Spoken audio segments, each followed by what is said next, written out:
It is time to merge the paintings. So I've placed them here so you can see quite clearly which one goes with which. I've got one which is square at the side there.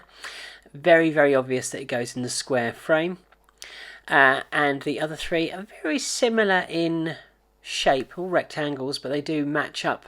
And it's really important to make sure that they match up. So I'm sticking that on the base, turning it over with my scalpel. Lovely move there. And then you can see it's got the text perfectly aligned. So I'm gluing around all the edges. You'll recognise that there are 4 distinct different frames. It is really important, and I can't emphasise this enough, to ensure that the right frame sits on the right text. Otherwise, the art won't look as good as it should. Scalpel is quite a quick way of doing this for turning it over. There's a little bit of margin for error, a little, but by and large, if you're using Pritt stick, you've got a little bit of play anyway, just pushing it down.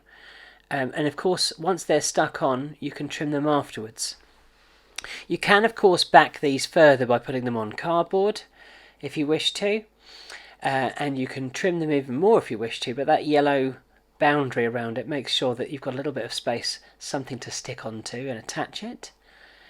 These are inspired by Holly inks. As soon as I've said that, I can't remember whether that's the name of the character in my story or the genuine person. I can't recall. I think it's Holly Inks who makes artwork like this. Really interesting, quirky, also potentially wildly offensive. So I can only apologise if you do look up her work and then get offended. You were warned, but albeit weakly. So I'm just going to finish off this last frame here.